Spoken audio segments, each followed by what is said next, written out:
നമസ്കാരം. ഓട്ടപ്രേക്ഷത്തിലേക്ക് എല്ലാ പ്രേക്ഷകർക്കും സ്വാഗതം. രാഷ്ട്രീയ അയിത്തം കൽപ്പിച്ച് കേരളത്തിൽ മാറ്റി നിർത്തിയിരുന്ന ഒരു പാർട്ടിയായിരുന്നു BJP. BJPയിലെ പ്രവർത്തകരെയൊക്കെ വർഗീയവാദികളായി ചിത്രീകരിക്കുകയും BJP ഒരിക്കലും വിജയിക്കാത്ത പാർട്ടിയാക്കി മാറ്റുകയും BJPക്കാരെ തൊട്ടുകൂടാ, BJP നേതാക്കളെ തീണ്ടിക്കൂടാ, BJP നേതാക്കളെ സന്ദർശിച്ചുകൂടാ, മറ്റ് സംസ്ഥാനങ്ങളിലെ BJP മുഖ്യമന്ത്രിമാരെ കണ്ട് സംസാരിച്ചുകൂടാ, അല്ലെങ്കിൽ അവരുടെ പേരുകൾ മിണ്ടിക്കൂടാ, അവരുടെ പടങ്ങൾ അല്ലെങ്കിൽ അവരുടെ ചിത്രങ്ങൾ പ്രദർശിപ്പിച്ചുകൂടാ, മറ്റ് സംസ്ഥാനങ്ങളിൽ നരേന്ദ്രമോദി അടക്കമുള്ള നേതാക്കൾ മുഖ്യമന്ത്രിമാരായിരുന്നപ്പോൾ അവർ കേരളം സന്ദർശിക്കുമ്പോൾ ഹർത്താൽ നടത്തുക, ഇതൊക്കെയായിരുന്നു കേരളത്തിലെ രാഷ്ട്രീയ രംഗത്തെ കലാപരിപാടികൾ ഒരു പതിറ്റാണ്ട് മുമ്പ് വരെ. എന്നാൽ ഇപ്പോൾ വലിയ രാഷ്ട്രീയ സ്വാധീനം BJPക്ക് കേരളത്തിൽ ഉണ്ടാക്കാൻ സാധിച്ചിട്ടില്ല എങ്കിൽ കൂടി, പാർലമെൻ്ററി തലത്തിൽ വലിയ സ്വാധീനം ഉണ്ടാക്കാൻ സാധിച്ചിട്ടില്ല എങ്കിൽ കൂടി BJPയോടുള്ള രാഷ്ട്രീയ അയിത്തം ഇവിടെ മാറുകയാണോ എന്ന ചോദ്യമാണ് ഇപ്പോൾ വന്നിരിക്കുന്നത്. കഴിഞ്ഞ 2 ദിവസമായി കേരളം ഞെട്ടലോടെ കേട്ട പല പ്രസ്താവനകളും വെളിപ്പെടുത്തലുകളും നമ്മൾ കണ്ടു. ശോഭാ സുരേന്ദ്രനാണ് അത്തരത്തിലൊരു വെളിപ്പെടുത്തൽ ആദ്യമായി നടത്തിയത്. അത് ദലാൽ നന്ദകുമാറിൻ്റെ ഒരു ആരോപണത്തെ തുടർന്നായിരുന്നു അത്തരത്തിലുള്ള ഒരു വെളിപ്പെടുത്തൽ നടത്തിയത്. അതായത് മുഖ്യമന്ത്രി പിണറായി വിജയനോളം പോന്ന ഒരു CPIM നേതാവ് BJPയിലേക്ക് വരാനായി ചർച്ച നടത്തിയിരുന്നു എന്നും ഏതാണ്ട് അവസാന ഘട്ടം വരെ ആ ചർച്ച പോയതായും പറഞ്ഞിരുന്നു. ആരായിരുന്നു ആ CPM നേതാവ് എന്ന രാഷ്ട്രീയ ചർച്ചയായിരുന്നു പിന്നീട് നടന്നത്.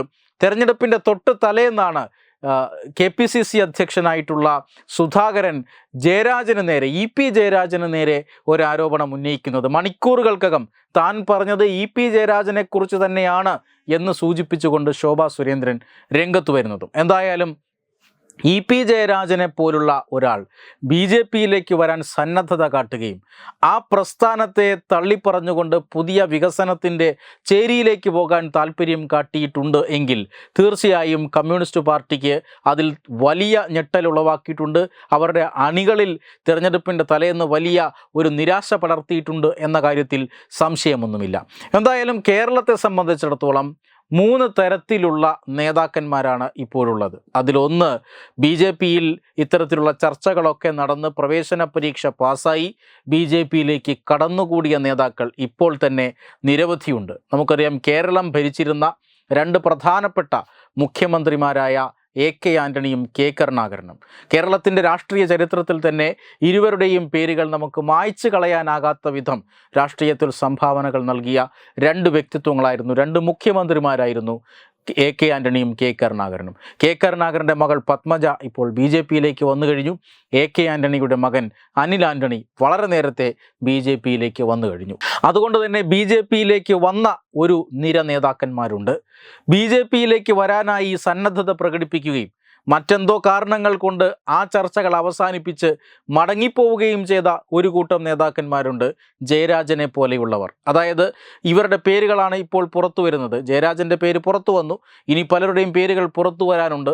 CPIMൻ്റെ മുൻ ദേവികുളം MLA ആയിട്ടുള്ള S രാജേന്ദ്രൻ്റെ പേര് നേരത്തെ തന്നെ പുറത്തു വന്നതാണ്. ഇവരൊക്കെ പാർട്ടിയുടെ ഭീഷണിയോ അല്ലെങ്കിൽ മറ്റേതെങ്കിലും സമ്മർദ്ദമോ കാരണം അവരുടെ തീരുമാനം മാറ്റിയവരാണ്. പക്ഷേ ഇനി ഒരു വിഭാഗം ആളുകൾ കൂടി മറഞ്ഞിരിപ്പുണ്ട്. അവർ ആരൊക്കെയാണ് എന്ന് നമുക്കറിയില്ല. അതായത് BJPയിലേക്ക് ചേരാനായി ചർച്ച നടത്തിയിട്ടുണ്ട്, ചേർന്ന് ഔദ്യോഗികമായി അല്ലെങ്കിൽ പരസ്യമായി ചേരാനുണ്ട്. ഒരുപക്ഷെ തിരഞ്ഞെടുപ്പിന് ശേഷം വരുമായിരിക്കാം. ജൂൺ 4-ന് ശേഷം ഒരു കൂട്ടം നേതാക്കൾ BJPയിലേക്ക് വരാനിരിക്കുന്നുവെന്ന് K സുരേന്ദ്രൻ ഇപ്പോൾ തന്നെ പറഞ്ഞു കഴിഞ്ഞു. അവരാണ് 3ാമത്തെ കാറ്റഗറിയിൽപ്പെടുന്ന നേതാക്കൾ. തീർച്ചയായും അവർ ഈ തെരഞ്ഞെടുപ്പിൽ നിർണായകമായ ഒരു പങ്ക് വഹിച്ചിട്ടുണ്ടാകും.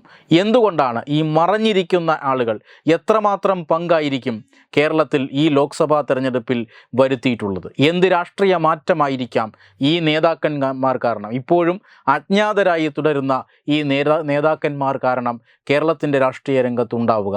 കാത്തിരുന്ന് കാണേണ്ടി വരും ജൂൺ 4-ന്. Web desk Thathumai news.